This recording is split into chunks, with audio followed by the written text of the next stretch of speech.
Well, let's make a slow start. And make our way through the process here. Now, I'd like to welcome everybody who's come here tonight, and for those of us who might be streaming as well on Facebook as well. This is the next edition of Luke's Legacy Family Research Rounds, and this whole idea was created as a form of knowledge mobilization through the Family Engagement and Research course. Now, if you have an interest in learning a little bit more, you can ask any of us in the chat, and I'd be happy to give you my email, and we can connect later offline. But this opportunity is a way to help essentially democratize information for families and put it in the hands of families, because these are the people that we're looking to support.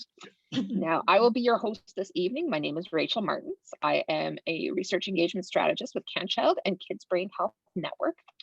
And with me, as always, is my partner, Dr. Kinga Posniak, who will be managing the slides tonight. And we're looking forward to a really great conversation tonight about parenting a child with a rare condition through research and storytelling. Now, one of my favorite authors, Brene Brown, speaks to the notion of storytelling as being data with a soul. And I am a big fan of that concept in the sense of how to communicate raw understanding of the world comes from the experiences of those who are living within that world. And I had an opportunity as well to help Genevieve, who is our speaker tonight, to speak or to find families a while back in order to have this conversation that we're having tonight. And we're looking forward to Genevieve speaking tonight as to what was found. And so, Genevieve, I'm going to allow you to introduce yourself, your credentials, anything that you wish to share with everyone tonight, and welcome here. Thank you, Rachel and Kinga. I'm just going to share my screen now too. So as Rachel said, I'm Genevieve Currie. I'm from Mount Royal University. So I'm a nurse. You'll see with my credentials, I'm a researcher, but first and foremost, I'm a mother. And this research came out of my own experience, having two children, and one of them with a rare disease, rare neurodevelopmental disease. And then this research study propelled me to go further now that I've started my PhD studies. And I'm also looking at the parent experience of a specific rare disease. So thank you for coming tonight. Thank you for your interest. And it gives me a lot of pleasure to share this study. I did this study in 2018, 2019. So it's still very relevant. The themes are still, I would say, certainly that families that I interact with in my own family were experiencing them regularly. But wanted to really honor what I heard from parents, and also to thank the parents for speaking to me and sharing their voices with me. So I did a study with 15 parents with children with rare neurodevelopmental diseases. And these are some of their experiences and some of their stories. So why I did this study is certainly that there's not a lot of information on the parent experience. And there's certainly a lot of information about the biological makeup of some rare diseases and like specific case studies about rare diseases, but not a lot of information about how do parents manage caring for these diseases 24/7. And so my research question is, what are parents' perceptions of support from health and social service communities when caring for a child with a rare disease? And what I found, what the parent narratives told me and there had another person interviewing with me, is that parents have pervasive challenges in meeting their child's and family's medical and social care needs. So those of you who are parents probably are not surprised by that. But I don't think necessarily the medical and social community knows that. And parents told me that finally they got to share their stories. And was a qualitative study, so I was supposed to try and limit it to 10 parents, but I had to even turn away parents after the 15 because parents really wanted to tell me their stories.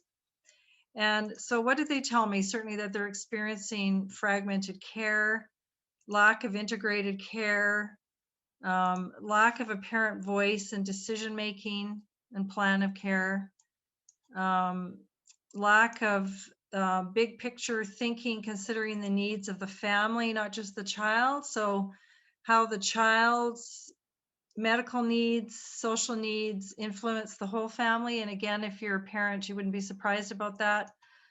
Um, that there was also tension between what the parents were experiencing or what they thought were the priorities for their families, as opposed to what maybe the providers were focusing on or what the researchers were focusing on, and overall leading to a sense of isolation and sense of abandonment by the families. And so I think that's why they were really eager to tell me their stories.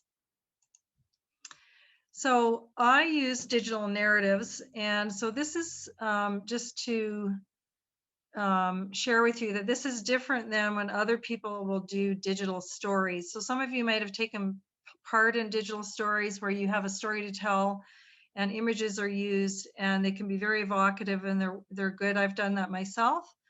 But what I did here instead was I've used the parent quotes with images to try and portray and get a different way of disseminating what they were telling me. And the reason I did that was because I have published this work in journal articles, 3 journal articles already, but I feel that limits the parents being able to read and have access to that information. And this is a different way to disseminate and get the message across. So I am honoring the parents' experience and using their quotes, but I have actors who are actually reading the quotes. So it was a way of honoring the stories, but it's not a typical way of using digital stories. So just to put that out there right from the beginning.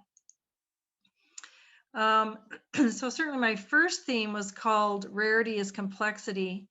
And one of the quotes, all on our own, we're all on our own. So again, if you have a child with a rare disease, you may have experienced that yourself. Parents described unmet medical and social care supports due to the lack of understanding and knowledge of the disease by healthcare providers. Parents relate that healthcare providers often had not cared for children with these disorders or had limited contact with children with these diseases over the course of their profession. So again, not surprising since they're rare diseases, but that certainly makes it much more difficult and challenging for the family. Parents, however, often had the day-to-day 24/7 experience with the disease, but parents were not often seen as sources of knowledge about the disease or disorder. So parents' perspectives were not often sought to look at what they required or priorities or navigation of coordination of care. And then to complicate matters even more, there was a general lack of medical respite and behavioral supports for the family, which can lead to significant emotional and physical drain on all members of the family. So this is a quote from one of the parents. Not a lot of people know a lot about it. Our pediatrician is great, but he knows the textbook versions if you look it up, and this is what all kids are going to have and what they're all going to look like. So again, not seeing a spectrum of difference, just thinking that, you know, if I've read this definition of this particular disorder, it's going to look the same for all children, and we certainly know that's not the case. Kids are kids, kids are individuals, and the disease is different for different people. Another quote, we've told the story so many times that it doesn't seem like our story anymore. It takes the personalization out of it. My kids aren't defined by this. They aren't only their disability. And I think because if we have a child with a rare disease or disorder, you find that people don't understand it or haven't heard of it before. So you spend a lot of time explaining what it is, but then you have to tell your story so many times. And so, you know, then again, is your child about rarity or the disability, or is your child about being a child? So I'm going to share with you some of the digital narratives. So I have one that I'm going to share in its entirety because it's hard to show clips of it. And then I'm going to show another 2 of them with, again, some of the stories that parents told me. And with the first one that you'll see, there's a lot of pictures of me in that, and that's just because they could use my picture when I had at Mount Royal. I got my people in IT helped me out, but it's certainly not about me. So the second theme is called disconnect. People don't get it. So there were overwhelming parental narratives of medical, social, and educational teams working in silos instead of integrating the family's needs.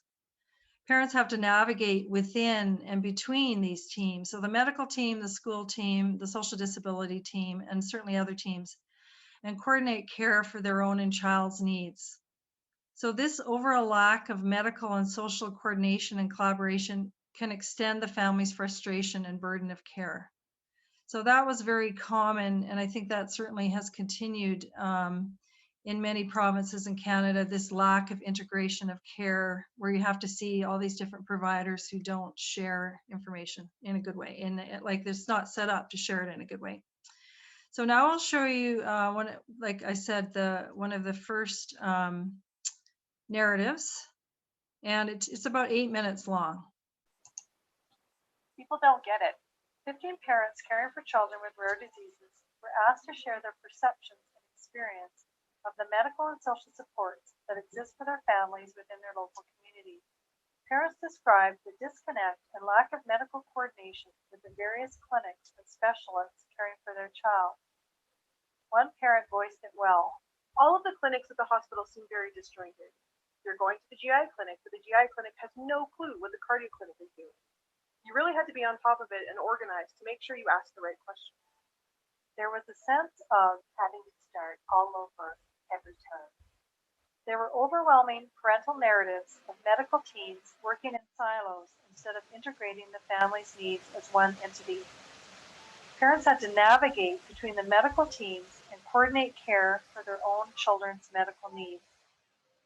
My experience is that if my son presents with pneumonia, they'll look at the pneumonia, but they don't look at why he has pneumonia. What else within his syndrome is causing it? They don't put the puzzle pieces together. They look at the pneumonia in isolation of everything else. They have to look at the whole child, all the pieces of the child. Parents described having to tell their child and family story over and over again with each new medical resident and specialist who did not appear to talk to each other. Information was not brought forward and shared with and within medical teams. Instead, the child's issues were treated as separate entities not related to the original disease or syndrome. This file is this thick, and then a resident comes in, and you start all over again. Why can't they all be lined up and we talk about it? This reinforced the sense of disjointed care and no one having previous knowledge of what was in the child's chart and history. Every time you meet with a clinic or the hospital, you're starting at day one again. Most healthcare providers would agree that parenting a child with a rare disease is likely challenging and overwhelming. Some practitioners continue to provide medical treatment and suggest social care supports with little knowledge or understanding of the full experience at home and what parents actually require for their children. There are significant gaps within healthcare management and support networks for families living with a chronic rare disease. Do you think a cap might be a better solution? I asked. He replied, no, this is how we manage it. So the same day I take the splint off, he falls down the stairs. Now his arm hangs there. I called my husband. He is going to need to have this reduced. Broken bad. He will need an anesthetic and I need him to come. I can remember driving to the hospital, and all I could think is that they think I am a child. This is his second broken arm in 2 weeks. They will think I beat him. Somebody should have listened and put him in a cast in the first place. I have a child that has severe mobility issues.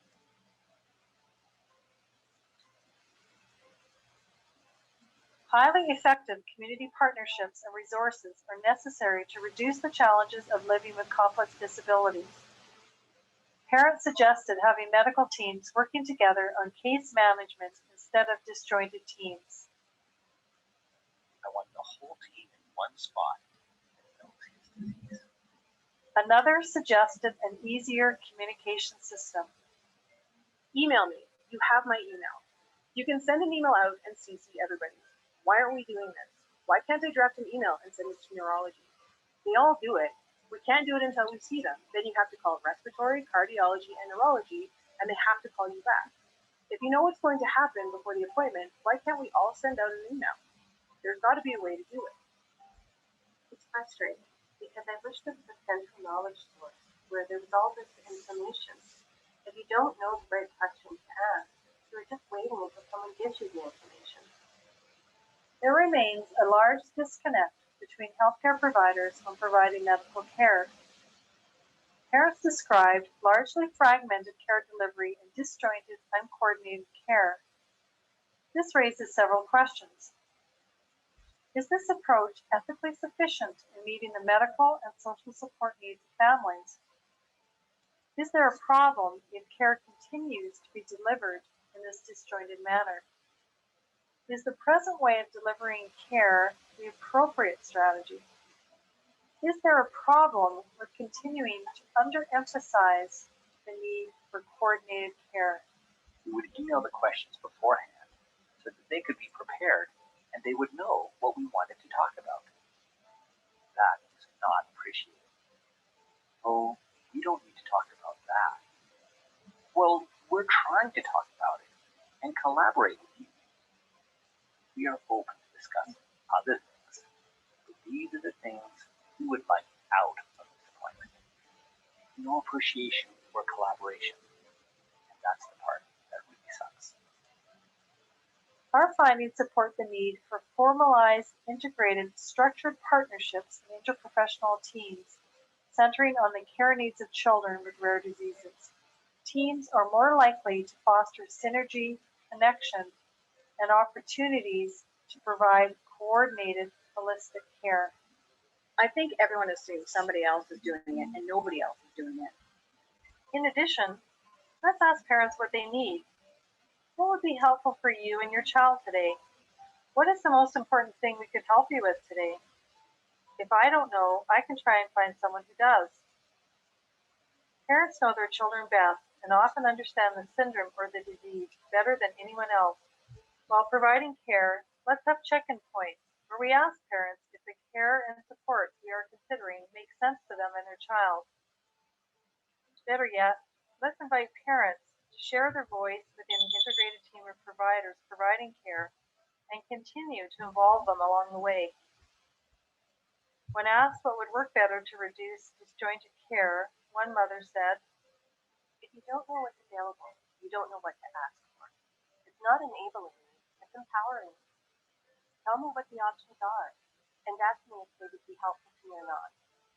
Telling me that listing the options is enabling me is not helpful. I get that if you tell people what's available, you'll have to provide a lot more support than you think you need to, or it will be a drain on the system. I get that.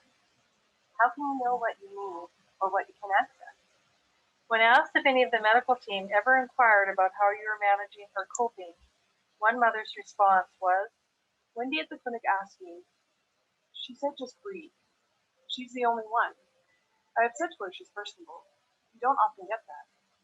we want to illuminate these experiences to create meaning and open the space of understanding of the parent's experience in order to provide the best care possible for a family with a child living with a rare disease.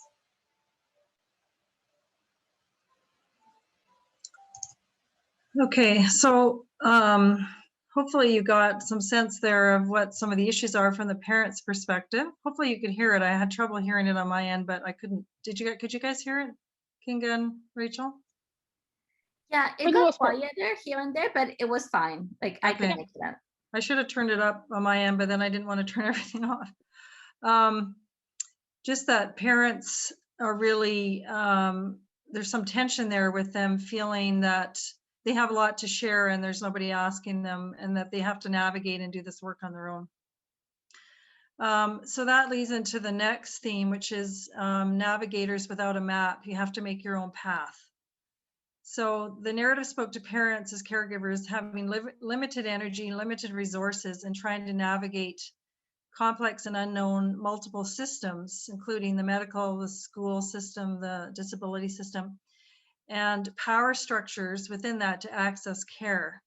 Parents described having to tell their story over and over again, which was mentioned in the video, with each new medical resident and specialist. And information is not brought forward or necessarily shared with other specialists within one location, for example. And the child's issues are treated as separate entities, not necessarily related to the original disease or syndrome. So I remember the example of the mom saying her child had pneumonia, and it was treated as pneumonia, but it was very complex because of the child's medical issues from the rare disease. And so, but those weren't considered in part of the issue, that why it was looking different was because of the rare disease. And also what the child required in the hospital was very different because of the rare disease from all the other body systems and behavioral issues that the child experienced. So it's that, again, that sense of isolation when you're trying to figure this out by yourself. So another quote from a parent: "It would be much easier if we were just quiet and disappeared and didn't cause a fuss when things didn't go our way. In general, it's just one more person going through and making demands of them. That's what it feels like anyway." So that one really spoke to me about, and I don't think that's healthcare providers or the disability support people's intention at all, is to make parents feel that they can't speak and that they should be quiet. But when we have lots of questions, and when we have a child with a rare disease who we're learning, everybody's learning as they go, then there needs to be a space and place to ask those questions and bring forward experiences. This was the final theme in the ring, Fighting for My Child. And when I've presented this work to groups of parents can really relate to the word fight or fighting. But when I've presented it to healthcare providers, I've had some pushback about that language is too strong.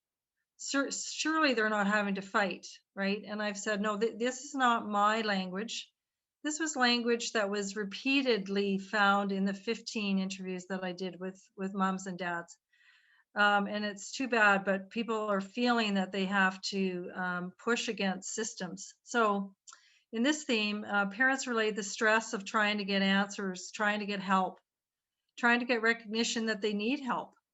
Parents had to fight for necessary supports, but due to powerful structures and barriers, these supports are not always accessible or transparent.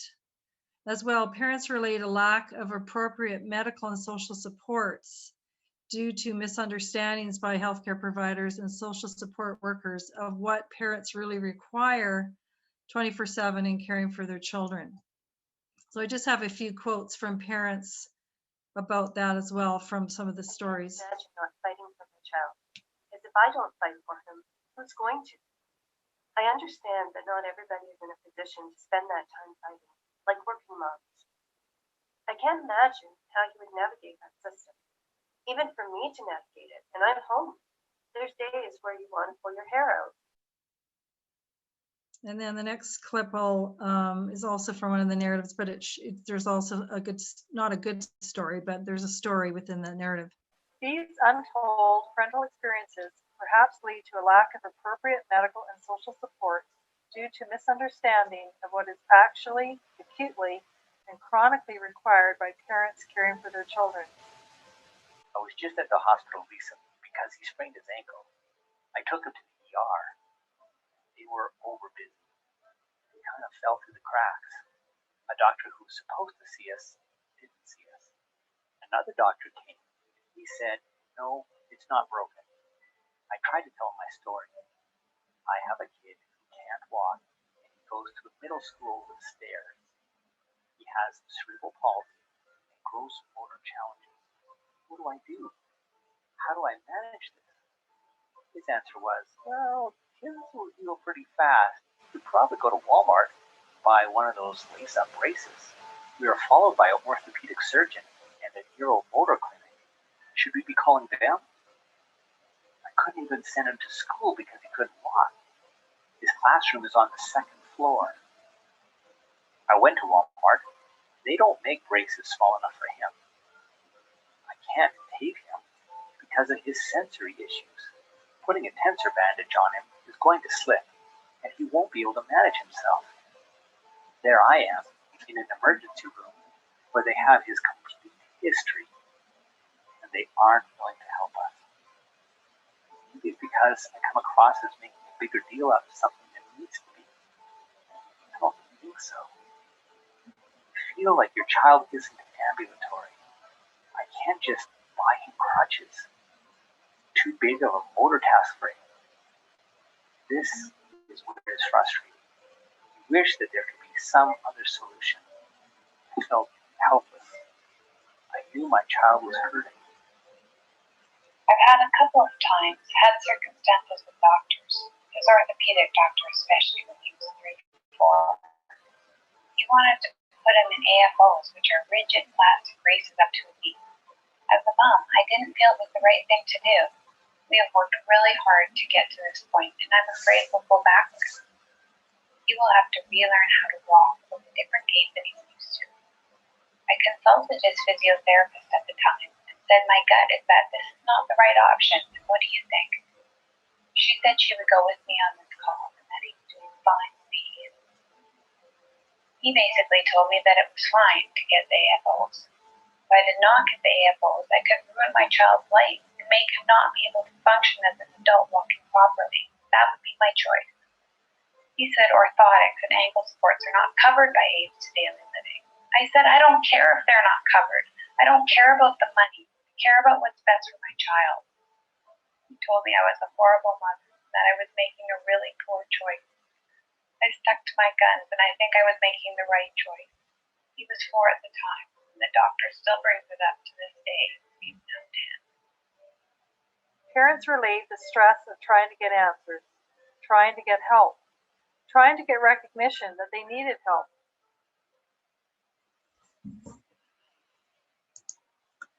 So, so again, some of those stories are hard to hear and hard to comprehend that could really be the way things are. But again, I think there's a disconnect and not understanding of what parents' lives can be like and what the family's life is like, and ultimately what the child's life is like.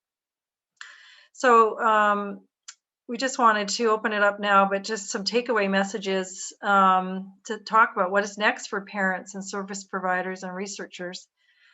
And certainly parents did suggest a number of strategies in the videos that you heard.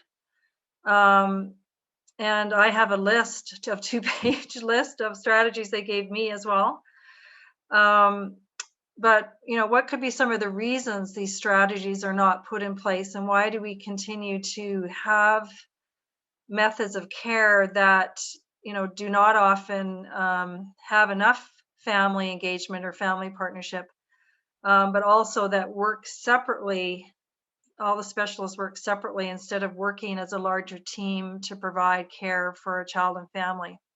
So I'm just going to stop screen sharing. I'm just going to show you, though, my email address too is certainly, you can find me at gcurrie@mtroyal.ca, because like I said, I'm a nursing instructor at Mount Royal University in Calgary and continuing to do research, but also continuing to be a parent researcher myself, and this is my passion. So if you're wanting to connect with me for any reason to talk about it further, please let me know. So I'm just going to stop my screen share. Now we could certainly open it up to questions, what you heard, what some of the strategies parents had, why you think that they're not working, or strategies that that are working in where you live and care for your child. Now, this is my favorite part of the conversation, is when we have a conversation. So if you have any questions or you would like to take yourself off mute, either option is available for you today if you have any pressing questions. I'm just going to keep talking till somebody feels like they might have something they want to say. Oh, Kate, I see you on camera there. Hi, Rachel. A lot of this resonated with me, especially with what we're going through with our son right now. That dealing with each medical facility, they don't share notes, so we're having to restate our story over and over again. And then because our son has so many complexities, the cookie cutter way that the medical profession works doesn't work for us. So like his procedure tomorrow morning, I spent the entire day today just calling just to make sure each different department was aware, because if we don't, then we go in and it's okay, no, this isn't how we run the surgical unit. This isn't how parents aren't allowed in this area, or no, this isn't the type of medication we give. And it was quite a struggle. So I really resonated with your, it was a great, really good job. It was really well done. And this is definitely an area of concern for many parents, such as myself, because it's just, nothing's going to change until they realize that our kids don't fit into the cookie cutter framework. And in the meantime, it's incredibly difficult for us to try and get them to change or adapt. They feel like we're working against them, but we're not. We're trying to help them to help our children.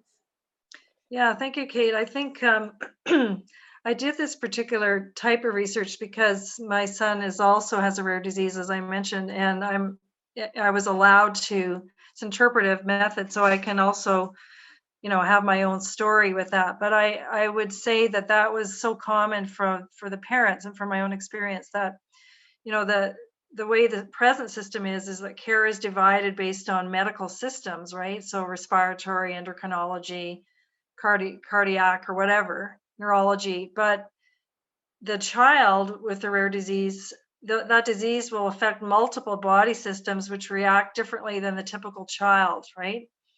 And then, like you say, you go to this person and they say this, you go to this person, but then they'll, my experience, well, why is he on that medication? Because that affects this body system. But then they haven't talked together initially to express that this can affect multiple symptoms, right? So it really falls on the parents to be that advocate and that coordinator, which is a huge responsibility. And sometimes, we don't know what we don't know as well. So that can be very hard. I do wonder as well, Kate, is thinking about COVID and all the things that we've come to reanalyze within healthcare systems, whether or not integrated care has had a really significant conversation. Honestly, it's something I haven't pursued enough, and I feel like I need to go do that now, like go do some Googling or something. Christina, you are next. Hello. So one of the things that has been on my mind for a while was like the appearance of the parent being prepared makes a significant impact on how seriously I think the practitioners take you, right? So if you are having an off day and you walk into that appointment and maybe you're a little flustered and you don't present yourself well, I feel like sometimes the practitioners don't really take you seriously, or they don't listen to your concerns as well. So it really depends on the parent it's almost like being a lawyer and having to present your case each and every time you go into to an office, to to an emerge department. That's probably the worst one, is when you walk into emerge, you have to have all your data and make sure that you plead your case so that they will take you seriously. And I know that, the best part, like one of the best things that I learned was to have like a compilation of all the things that are SAM. So condensing that big giant pile of information into a single emergency sheet. And I kept it with me, and I gave photocopies to all of our caregivers, and I put it online so that we could find it. But there was one time that I didn't have it with me, and I went into a place that was not prepared for a little boy as sick as mine. And because I was disheveled and he was super sick and I didn't have my paper, he was very, very sick. And I ended up having to call an ambulance to take us to the children's hospital from where we were, because they would not take me seriously. And it was a good thing I did, because we ended up in ICU. Wow. And it was one of those things where it's not fair that they don't put the onus on themselves but oftentimes it's on the parent to present that case every time, and it's exhausting, right? So I just wanted to share that. Thanks, there's some- Christina. Sorry, go ahead, Genevieve. No, I was going to say that that's a lot of burden on the parents, right? That we have to have it together and advocate and be ready all the time when we're human and if our child's under distress, then we're under distress. But I agree with you that there's this pressure, particularly when you have a child with something that's not known, that you have to be the one to really advocate all the time. And even one of the parents, it's in another one of my videos, but she said, you know, you go to an appointment and they haven't even looked up their rare disease. That has been my experience as well. And she says, why don't they just Google it? Why can't they Google it? You know, like just to even be prepared for the rare disease instead of the parent having to explain it and explain it. So it does take a tremendous amount of energy to bridge that disconnect, right? I would build on that and definitely say that there's a distinct psychology behind the need to defend oneself and to support the claims upon which you make about a rare diagnosis. But then also you have to, in some ways, separate yourself from what's going on and speak with kind of a clinical, where the doctor mom hat, while mom hat is over in the corner, a puddle on the floor freaking out. I mean, how do you do that when your kid is coding in the next room? That I've been there and it's awful. So what do you, and that's there's so many layers to what makes this process so challenging. And Kate, you've got another question. Going off of what you were saying, Rachel, in the FER course, there was a group of us that got together. We felt really passionate about the terminology that parents are given with the professionals. So there's nothing worse than being in a meeting and they refer to me as mom. What do you think, mom? No, I'm not your mom. I'm his mom, but I'm Kate, and I have a whole pile of credentials myself. And you're an expert in what you studied, but I'm an expert in what I studied, and I'm an expert in my child.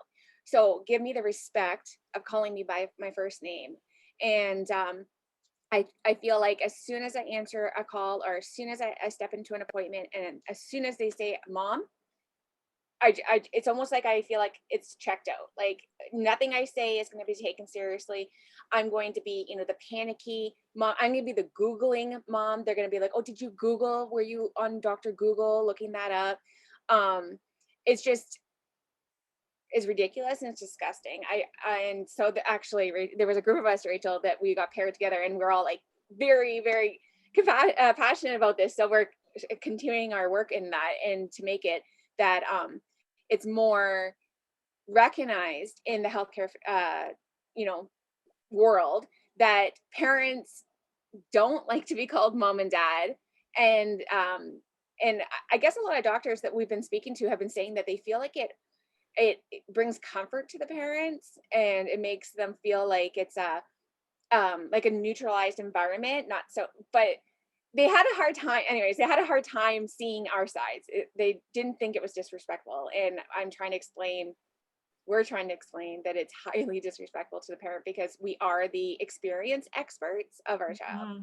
And I think that's the ongoing conversation that needs to be had in that respect. I have actually participated in a study a while back that was basically one single ER scenario repeated something, I think it was 260 times. And so if you can imagine what that's like, it's like watching a football game where you're like, goal, you got it. Now there was no flag on the play.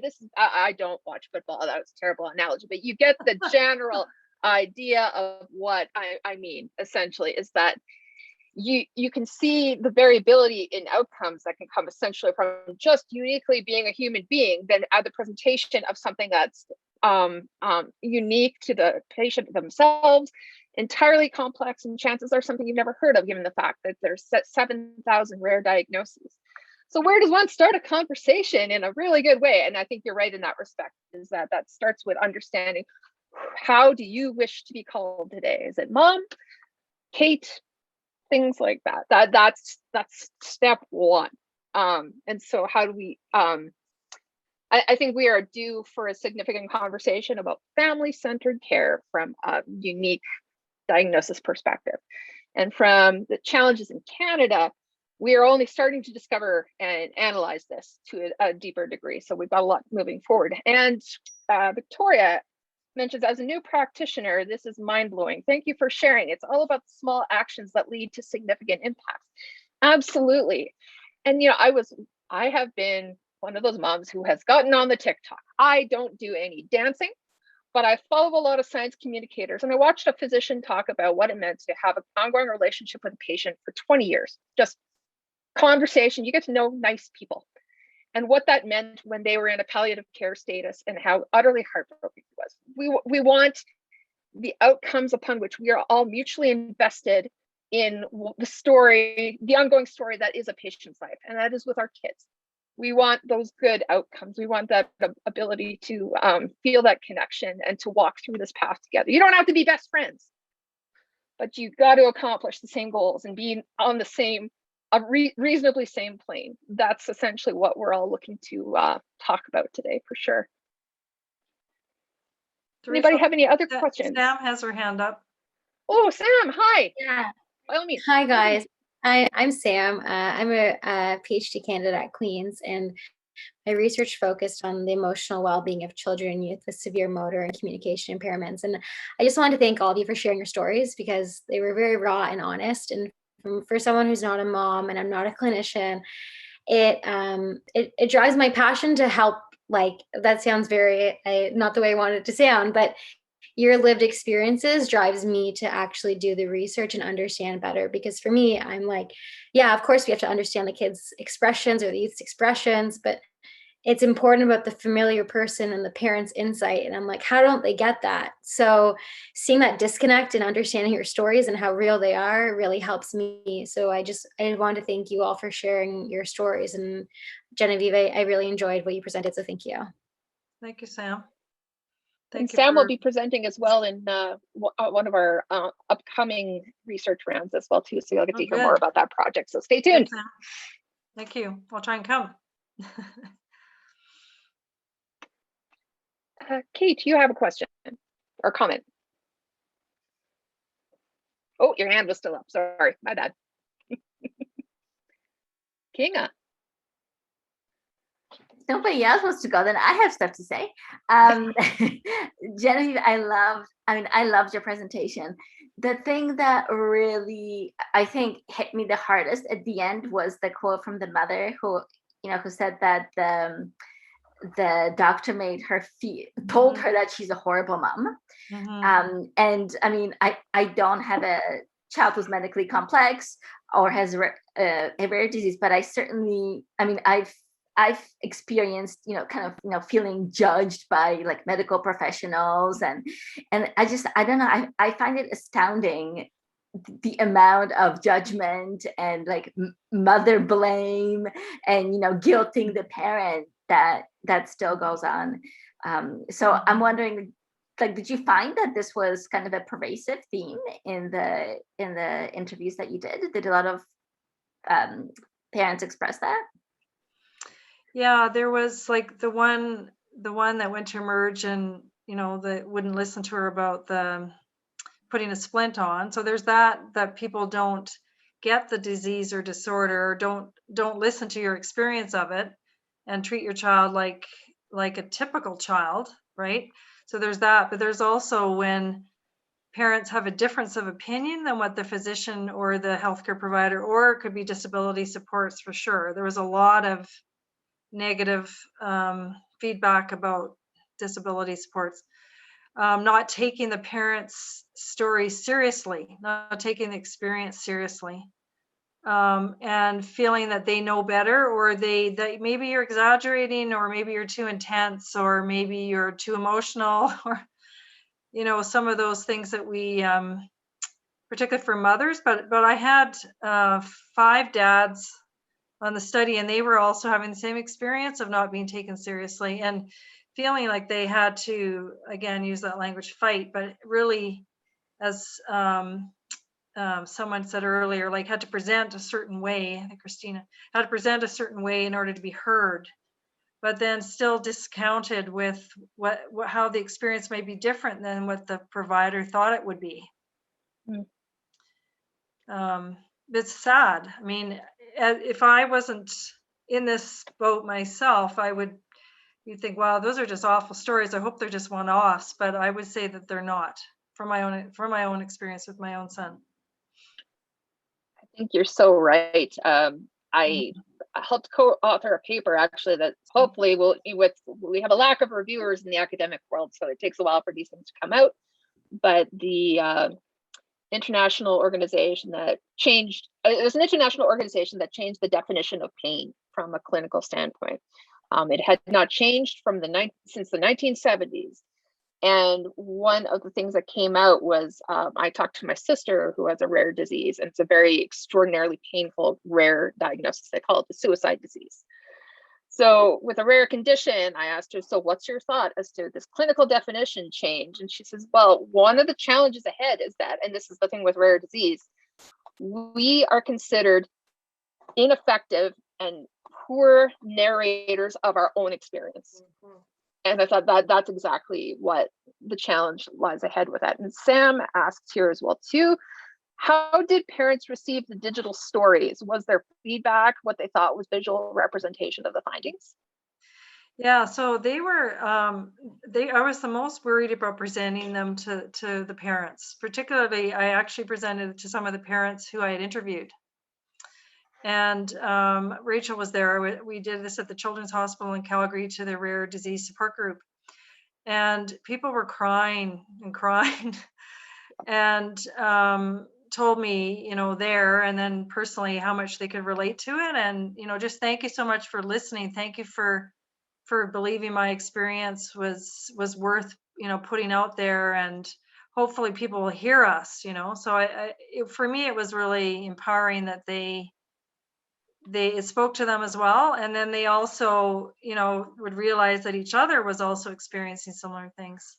So, but they were the toughest audience. I was most worried about them, but they just embraced them. They were great. So. We have another comment here about whether or not there was data on practitioners who gave these parents poor experiences, what generation or specialty. Was that a part of any of the conversations that you had, Genevieve? No, I didn't ask them that because they were qualitative interviews. So I was just asking, just open-ended questions, and they would answer about that. I would say there seemed to be difficulty in emerge for sure in the ER emergency room. There was difficulty with certain specialists more than others, and I don't know whether it's because they expected the child to present a certain way and they didn't with the rare disease, so then they would question the parent more, or whether it's practitioners who've been around a while, some of them, I don't know, that aren't used to engaging and working with parents as partners so much. But I mean, there were some that did get positive stories, but I didn't get a lot of positive stories. I had pushback as well when I presented this to providers, healthcare providers. They said, well, you didn't present any of the positive stories. And I said, well, I asked open-ended questions and I didn't get a lot of the positive stories. They wanted to talk about what the problems were, right? Because that's what those were having the most impact on them. So. And it should be added as well too that medically complex children in general are statistically higher users of the emergency room. So that's where a lot of the challenges are going to lie ahead. But what we have here is a free research question for somebody. So by all means, here you go for whomever feels burdened upon which to take that on. So Kate, we have a comment or question from you. More of a comment, just as a parent with a complex child. I also find that because he doesn't fit into a certain cookie cutter box of a diagnosis, that we're in the investigation period of trying to find maybe what is going on so that we can support him better. And because he doesn't fit, every time we bring something up to a doctor, we get the same response of going, oh, have you been on Google? Have you been reading? And they assume that we don't understand or we don't know because they didn't bring it up first. So they're like, my son, what he's being tested for tomorrow are 3 diagnoses that the doctor didn't come up with on his own. So we brought to his attention, and he said right away, nope, that couldn't possibly be it, because he didn't think of it. So we ended up having to fire this doctor, went to a second doctor, and he was like, absolutely, like, I'm really glad that you guys found this. It is so I can't think of the word right now, like rare. It is so rare that it wouldn't have been something that we thought of, but you know, we would be able to support him and help him and relieve a lot of his pain if we could find out what it is. So we were just so cut off by that first one. It was just, no, because he didn't bring it up, he didn't think of it, it must not be an option. And so I was just thinking, like, there's a lot, I wonder if there's a lot of other parents that are experiencing the same thing when it comes to these rare and conditions that our kiddos have. It's definitely a common thing. I can definitely say from professional experience, one initiative that has come out of the this was the first phase of the Liberal government when they still had majority. What they ended up doing was funding precision medicine research in Canada. And so what that is essentially looking to do is they have a program called CanSolve RD, which is Canadian Solving Rare Disease. And what they're looking to do is to start tackling some of these really deeply rare, unique issues along the way. And this is going to be networked with a lot of organizations and universities like all over the world, because one of the things that they're looking to do essentially is create and acknowledge the fact that data sharing is one of the biggest challenges ahead in order to help solve these diagnoses. The NORD, N-O-R-D, which is the American organization for rare diseases, is actually helping patients and families create systems too, from a philosophy of something called legacy data. And so they want to put that opportunity for patients and who have created their own communities in many respects to start collecting their own data and put that out there, just to say that for observational purpose, even observational data bears importance and weight in so many respects. So there are little things along the way. I think the biggest challenge ahead is making sure that everybody gets involved in this as well too. And that's the big challenge ahead for sure. And Amanda, you had a question. I had put my had a question before about the dads, which was already answered, but I also wonder about the demographic of the clinicians, and this may be an odd question, that kind of gave the bad experience, because we've had a lot of great clinicians, and we've had some very much not so great, like what's happening here can't be related to this genetic thing your kids have at all. And I'm like, well, have you ever heard of this genetic thing before? And the resident at an emerge is like, nope, not before you came in. But whether you found that, I don't know the children that were represented, but if they had like an invisible condition where they had a genetic condition, but it wasn't observable by somebody who, did you notice a difference? Was there any thought to that at all with the parents? Yeah, I think, Amanda, I had a few parents that would say their child had an invisible disability, right? So if you looked at them, they looked, neurotypical, but they weren't. And so I think that was harder for them as well, even getting supports because they also would talk about the school, and they would talk about disability supports, but just being taken seriously as well, that the parent would know something was not quite right. Or if they didn't have a diagnosis yet, but there was something wrong, right? They also had lots of trouble convincing people to take them seriously. Yeah, I'm pretty sure I have Munchausen on one child's file. So because they presented atypically, and the PED wanted to just label everything as psychological. But we've got there. That's a long time ago. We've gotten past that, and we have great clinicians now. But I'm also wondering if the sex of the child made a difference in and sorry to ask this, because I have 6 children and 5 of them have a genetic issue, and then they have an atypical presentation of that where it's not supposed to affect them, but they have other, they're not neurotypical, they're neurodiverse and with chronic pain issues. So it has been a very, as a parent, it's been frustrating. As a biochemist with a PhD, it's been fascinating, but frustrating when dealing with clinicians who say, no, it can't be connected. And I'm saying, but look, this is what the biochemistry is telling me. So I get Kate when she's saying they took their diagnosis somewhere. Like, we had help along the way, but we also had those clinicians that were just like, nope. And, Well, Amanda, people brought up more that they were taken more seriously if it was the male partner advocating for the child than the mother. So that came up for sure. But other research I've been doing, so not this study, but other parents have told me that if they have a girl who has, like, for example, autism or some other genetic condition or neurodevelopmental condition that's more associated with boys, that they've had trouble convincing clinician again that they're to investigate with their daughters, like, even though they have a son with something similar. So because some of these things are more prevalent with boys, right? So I think there is definitely influences with gender for both the parent and the child, I would say. So we're just learning more about that.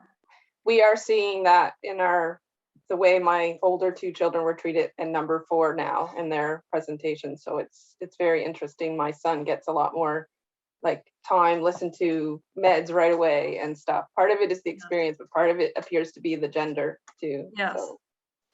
Right. Yeah. Well, we've come to our time, but I think we would be remiss if I didn't ask one more question, perhaps a parting thought from you, Genevieve. This was from your perspective, what is the best way we can approach these issues? I know there's a lot of concerns, but how can we make these experiences better for children and families throughout care? I would say involve the parents at every step you can.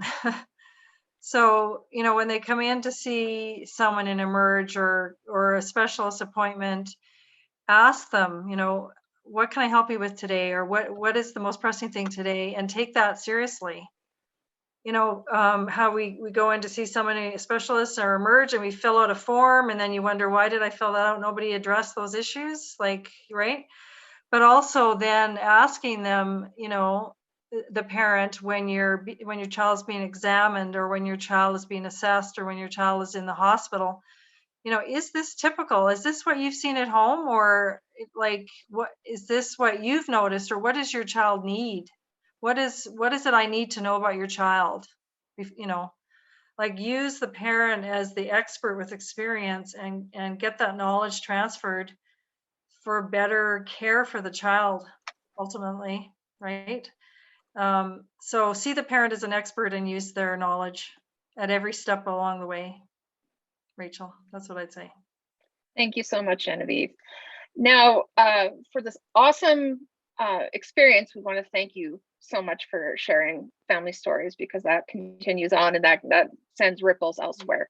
And hopefully that gives some opportunity for thought from all perspectives of people who came tonight, as well as the people who are streaming.